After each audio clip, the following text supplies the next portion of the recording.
जब तक नीतीश कुमार जिंदा है वो बिहार के सीएम थे, हैं और जब तक जिंदा रहेंगे। देश में ऐसा कौन सा नेता है जो 20 साल तक सर्वोच्च पद पर रहने के बावजूद भ्रष्टाचार का एक छींट उसके दामन पर नहीं है?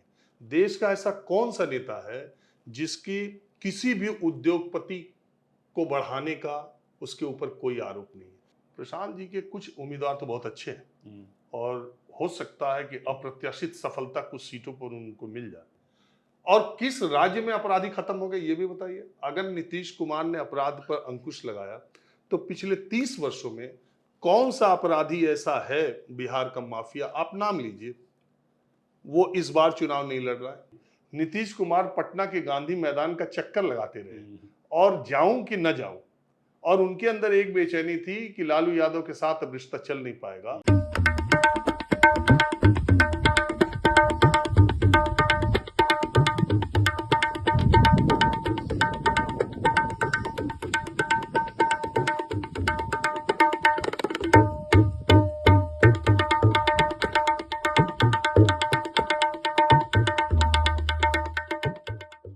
नमस्कार, स्वागत है आपका।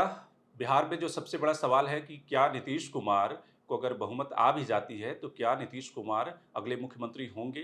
क्योंकि ये चर्चा बिहार में आम है कि बीजेपी महाराष्ट्र के फार्मूले का इस्तेमाल करेगी बिहार में। दूसरा जो सबसे बड़ा सवाल है कि प्रशांत किशोर का क्या होगा, यानी कि पीके फैक्टर, जिसको ढेर सारे लोगों ने एक्स फैक्टर कहा है इस चुनाव का, उनका क्या होगा? वो कितना ट्रैक्शन ले पाएंगे? और तीसरा जो सवाल है कि क्या महागठबंधन तेजस्वी यादव, जिनका 2020 के चुनाव में एक बड़ा मोमेंटम था रोजगार के मुद्दे पर, इस चुनाव में सत्ता की दहलीज तक पहुंचेंगे या अभी उन्हें और संघर्ष करना है? तो हमारे साथ माहौल क्या है? आप लगातार जो कार्यक्रम देखते हैं, पॉपुलर प्रोग्राम है, उसके प्रस्तुता यानी कि एंकर राजीव रंजन है हमारे साथ, हमारे पुराने दोस्त रहे हैं। तो राजीव जी, बहुत बहुत स्वागत है आपका। नमस्कार। क्या है माहौल, क्या है बिहार का?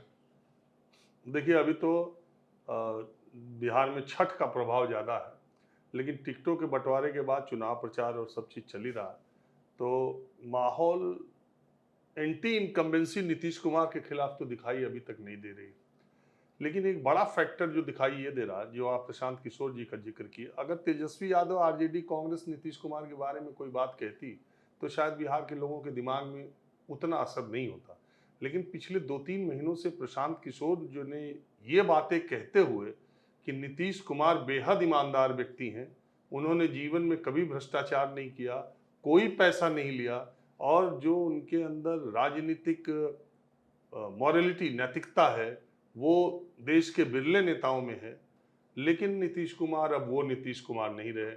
अब जो उनके इर्द गिर्द घिरे नौकरशाह और कुछ बेईमान किस्म के राजनेता भुंजा पार्टी बिहार वाले, को, हाँ, भुंजा पार्टी। भुंजा पार्टी जो भी कह लिए, बिहार को लूटने में लगे हैं।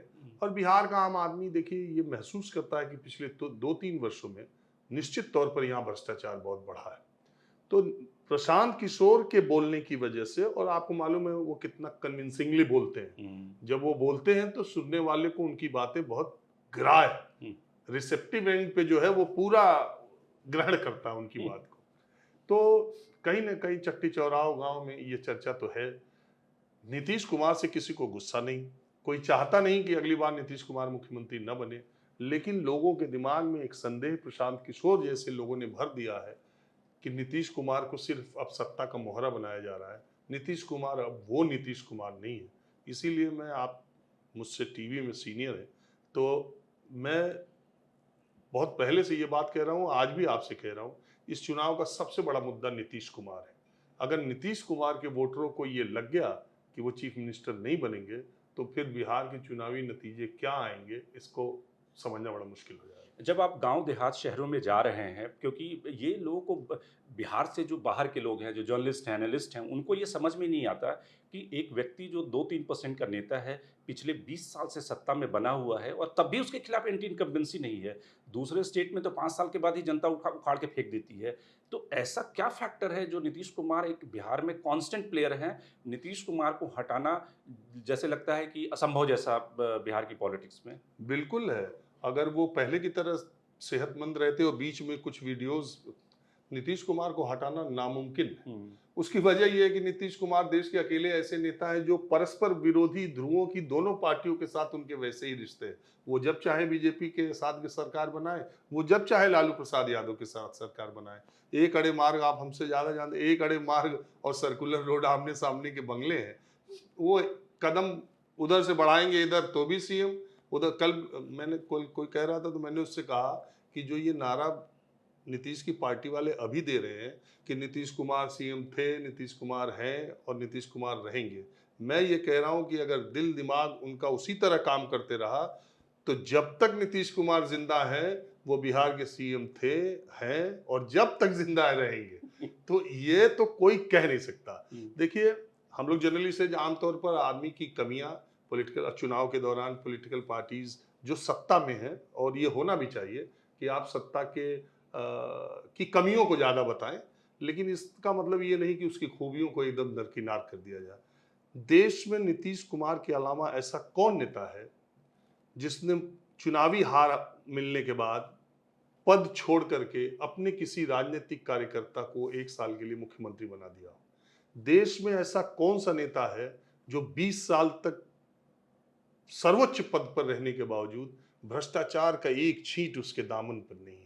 देश का ऐसा कौन सा नेता है जिसकी किसी भी उद्योगपति को बढ़ाने का उसके ऊपर कोई आरोप नहीं है?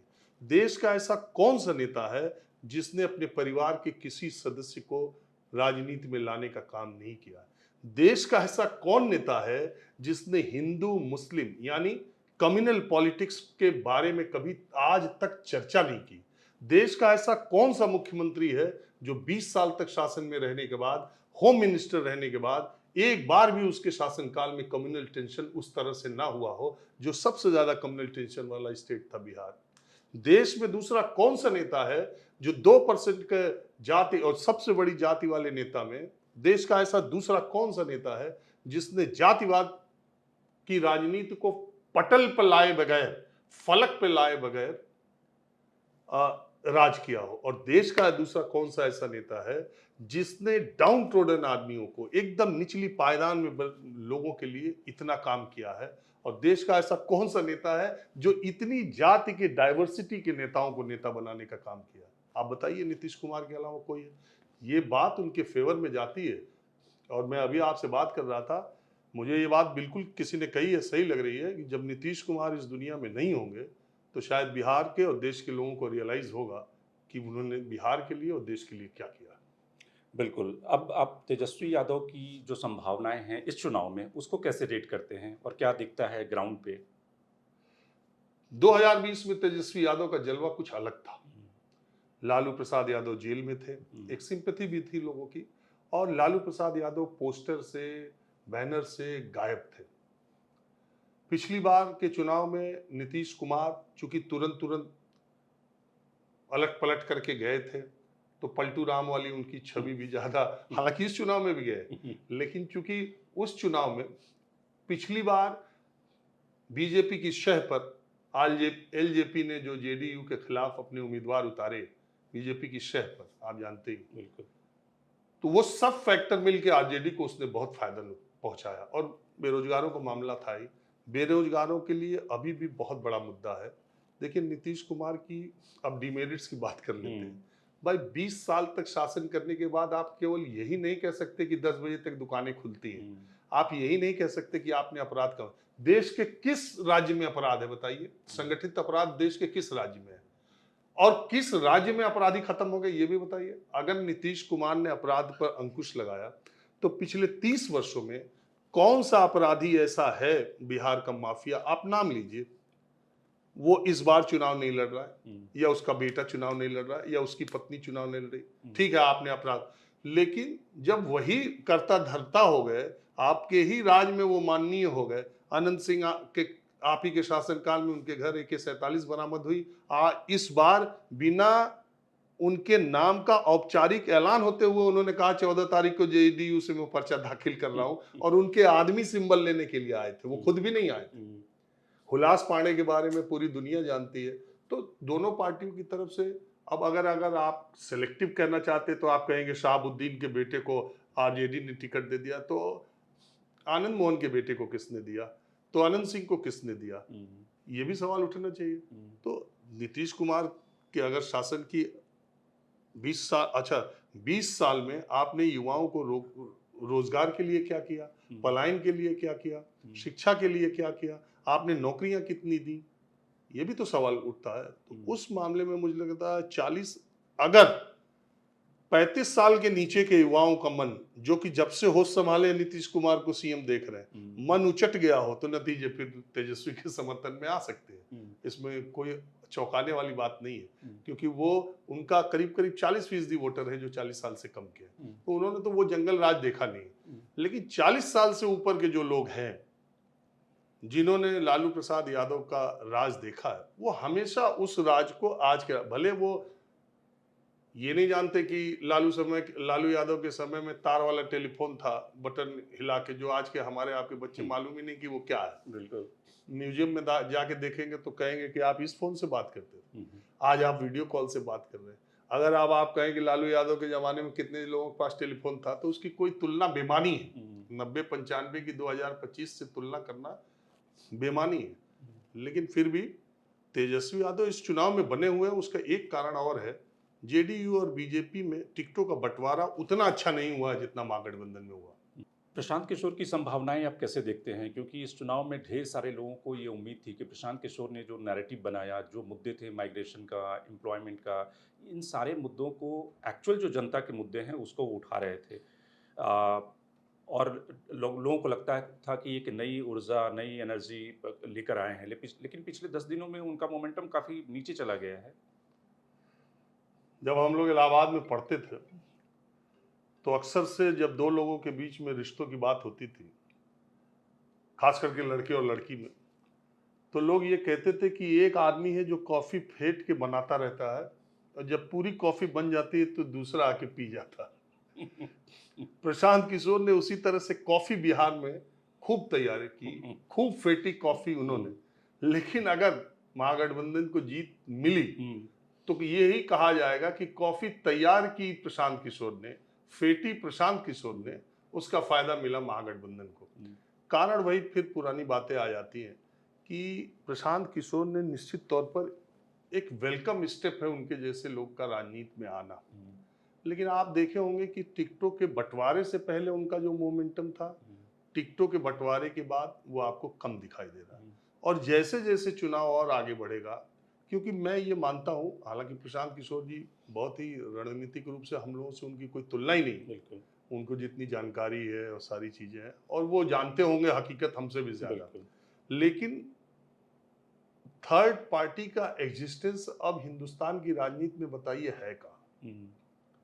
अगर यूपी जैसे जगह में बीएसपी एक सीट पर हो जाती है, लोकसभा में उसका खाता नहीं खुलता है, आप कहीं भी देख लीजिए, थर्ड पार्टी का एग्जिस्टेंस कहीं है। राज ठाकरे का महाराष्ट्र में है, कहीं है, कहीं तो हमको नहीं दिखाई देता। तो फिर बगल के बंगाल में देख लीजिए, आप यूपी में देख ही रहे, बिहार में देख लीजिए, मध्य प्रदेश में, राजस्थान में, कहीं भी, गुजरात में थोड़ा इमरजेंस हुआ था आम आदमी पार्टी का, तो उससे क्या उससे फायदा रूलिंग पार्टी को ज्यादा हुआ। जितनी सीटें उसकी आ गई गुजरात में बीजेपी की, तो इसलिए प्रशांत जी के कुछ उम्मीदवार तो बहुत अच्छे हैं, और हो सकता है कि अप्रत्याशित सफलता कुछ सीटों पर उनको मिल जाए। लेकिन जो वो कहते थे कि हमारी सरकार बनेगी, नहीं बनेगी तो हम लिख के दे देते हैं, उसकी स्थिति तो नहीं दिखाई दे रही। लेकिन उनके कुछ कैंडिडेट्स बहुत ही अच्छे हैं, और उनको सही तरीके से विधानसभा में जाना चाहिए। कई सारे लोग ये भी कहते हैं कि प्रशांत किशोर का ये जो चुनाव है स्टार्टिंग पॉइंट है पॉलिटिक्स में। नीतीश कुमार की यही स्थिति थी जब वो पहला चुनाव बिहार में विधानसभा में लड़े थे, 6 सीटें आई थी, लेकिन नीतीश कुमार बिहार की धरती पर जमे रहे, और उसके बाद का इतिहास हम सब जानते हैं नीतीश कुमार आज की तारीख में कहाँ हैं। प्रशांत किशोर की जो असली लड़ाई शुरू होगी 2025 के बाद। अगर वो 6%, 7%, 8% का वोट शेयर ले आते हैं और जमे रहते हैं, तो 2000 जो अगला चुनाव जो 2029 और 30 का होगा, वो कहीं ना कहीं प्रशांत किशोर उसमें एक बड़े प्लेयर हो सकते हैं। आपको लगता है कि वो तब तक जमे रहेंगे? नहीं, जमे रह सकते, वो तो कहते हैं कि वो कहीं नहीं जाएंगे, और एक वो मजबूत विकल्प खड़ा कर सकते हैं। लेकिन सवाल ये है कि उनका मजबूत विकल्प आरजेडी के खिलाफ मजबूती से खड़ा होगा या जेडीयू और बीजेपी के खिलाफ हो। खड़ा होगा? ये बड़ा सवाल है ना, क्योंकि बीजेपी के खिलाफ प्रशांत किशोर खड़े हो पाएंगे, उससे ज्यादा संभावना ये है कि आरजेडी के खिलाफ प्रशांत किशोर खड़े हो जाए। आप शायद मेरी इस बात से सहमत होंगे। दूसरी बात यह है कि मैंने पहले कहा कि प्रशांत किशोर को तो हम लोगों से बहुत ज्यादा समझ है। वो ऐसे कच्चे खिलाड़ी तो है नहीं कि वो 2023 में आए और 25 के नतीजे आने के बाद चले जाएंगे। वो यहाँ पर बने रहेंगे। लेकिन नीतीश कुमार का 2 चुनाव हार जाना और 1985 में चुनाव लड़ना और जीतना पहली बार, 2 हारने के बाद, और यहाँ की राजनीति में बने रहना और एकाएक से उनका बहुत ताकतवर हो जाना, वो ऐसे नहीं हुआ। अगर आप उनकी शंकरशन ठाकुर जी तो बहुत अच्छे जर्नलिस्ट हैं जो अब नहीं रहे, उनकी किताब पढ़िए तो उसमें उन्होंने बहुत अच्छी एक जानकारी दी। नीतीश कुमार को लालू यादव को सीएम बनाने में नीतीश कुमार का बहुत बड़ा हाथ था। बाद में जब लालू यादव की पॉलिटिक्स को उन्होंने यादव डोमिनेंट पॉलिटिक्स के तौर पर देखा और उनके लगा कि उनके जाति, क्योंकि यहाँ यादव और कुर्मी यहाँ भी और यूपी में भी क्लैश दोनों इकट्ठा एक ही तरह की पृष्ठभूमि उनकी है, तो खेती बाड़ी में या संसाधनों की दृष्टि से पढ़ाई, तो उनको लगा कि, तो आपको याद होगा कि एक पूर्व नक्सली सतीश ने इसी पटना के गांधी मैदान में कुर्मियों की एक रैली बुलाई थी बड़ी, और उस रैली में जाने से पहले उस किताब के मुताबिक नीतीश कुमार पटना के गांधी मैदान का चक्कर लगाते रहे और जाऊं कि न जाऊं, और उनके अंदर एक बेचैनी थी कि लालू यादव के साथ अब रिश्ता चल नहीं पाएगा और मुझे, तो उन्होंने लालू यादव से डिफेक्ट होने का फैसला एक कुर्मी रैली में किया जो उनकी बुलाई नहीं थी, जिसका आयोजक कोई दूसरा व्यक्ति था। उसके मंच पर हिचकिचाते हुए वो चढ़े, लेकिन मानना तो आपको ये पड़ेगा कि वो उनकी जाति रैली थी, एक जात की रैली थी, सिर्फ कुर्मी चेतना रैली, तो वो उस पे चढ़े। प्रशांत किशोर ऐसी किस रैली पे चढ़ेंगे? और जब वो, मतलब इसको बहुत सारे लोग देखने वाला कहेंगे कास्टिज्म की बात कर रहा है और ये वो, लेकिन ये तो सच है, ये तो मैं फैक्ट बात बता रहा हूँ।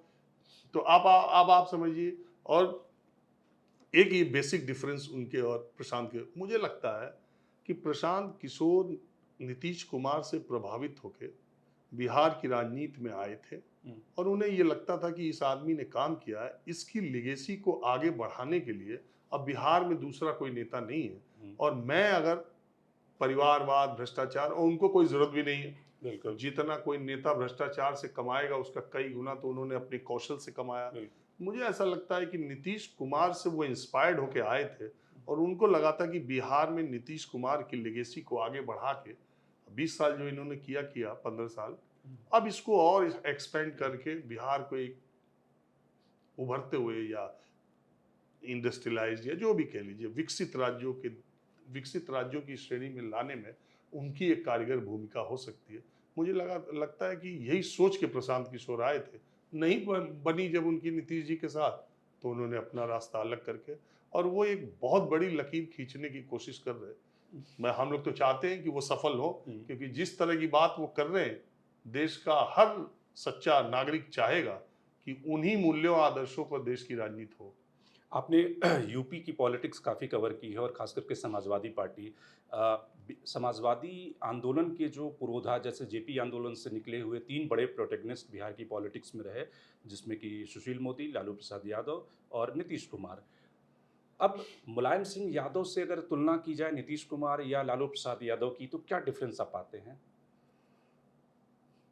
नहीं, नीतीश कुमार तो मैंने बताया ना, कुछ मामलों में अलग है। नीतीश कुमार के बेटे का नाम तो आप जान गए, लेकिन कई लोग मुझसे पूछते, अरे भाई नीतीश कुमार का बेटा राजनीति में आ सकता है, वो तो युवा है। मैंने कहा वो युवा नहीं है, वो तेजस्वी से 10 साल बड़े हैं। आपको युवा लग रहे इसलिए कि आपने अब उनका नाम जाना है। वो 50 के करीब होने जा रहे हैं, वो युवा किस बात के? नीतीश कुमार को उतारना रहा था तो बहुत पहले उतार देते। और इस चुनाव में भी जब पूरी पार्टी का दबाव था कि निशांत को आप आगे करें, उसको उतारे, तब भी नीतीश कुमार तैयार नहीं हुए या मन नहीं बना पाए, वो नहीं हुए। तो इस मामले में कहा नीतीश कुमार को कोई नहीं टक्कर दे सकता। मैंने क्या कहा, किसी उद्योगपति से रिश्ते, इसमें देश के सब बड़े नेताओं के नाम इसमें आ जाएंगे, कोई आपराधिक उस तरह से उनका चरित्र नहीं रहा, न कभी जेल उस तरह से गए जैसे बाकी बड़े बड़े नेता लोग गए। कोई भ्रष्टाचार का आरोप नहीं, कोई परिवारवाद का आरोप नहीं, कोई जातिवाद का आरोप नहीं, बिल्कुल, वो विकास पुरुष कहलाते हैं बिहार में। जातिवाद का आरोप नहीं, बिल्कुल। कोई भ्रष्टाचार का आरोप नहीं। मुलायम सिंह यादव इससे बरी नहीं हो सकते कि उन्होंने अपने खानदान को देश का सबसे बड़ा सियासी खानदान बनाया। मुलायम सिंह इन आरोपों से बरी नहीं हो सकते कि उन्होंने अपने बेटे को पार्टी दी। और नीतीश कुमार से उनकी तुलना, हाँ लालू यादव से अगर आप कहेंगे तुलना है, लेकिन बिहार आने के बाद मुझे लगा कि लालू यादव बहुत मामलों में मुलायम सिंह यादव से बहुत पीछे है।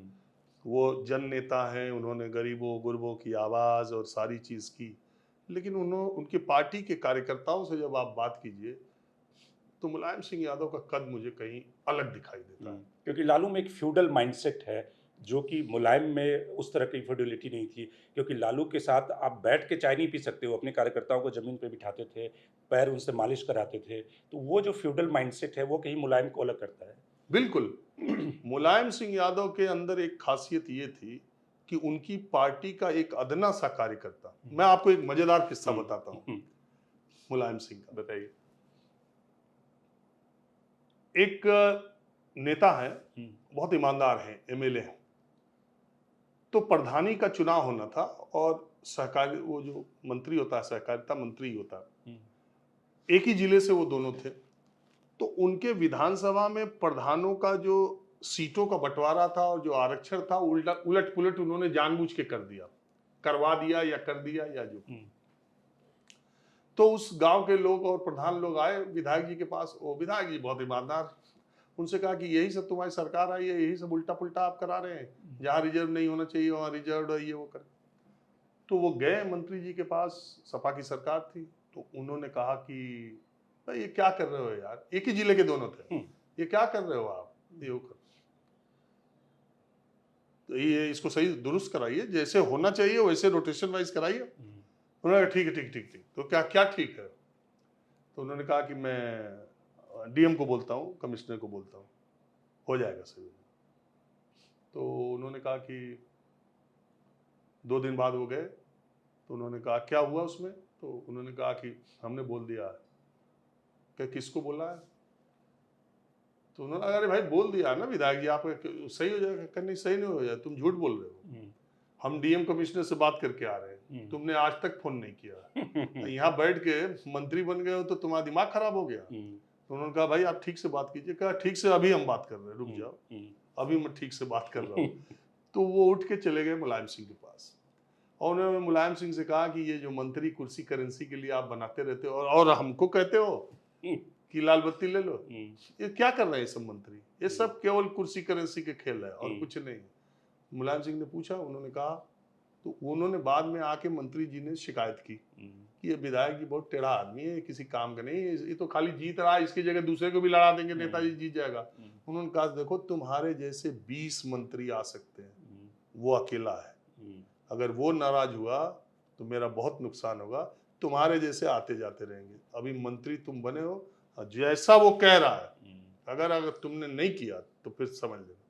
अब मंत्री जी की सिट्टी पुट्टी गुम। एक दारुल सफा में एक पंडित जी था, वो ब्लॉक लेवल का कार्यकर्ता था और मुलायम सिंह हमेशा मोबाइल नंबर अक्सर बदल देते थे, उसके पास लेटेस्ट रहता था। क्यों देते थे?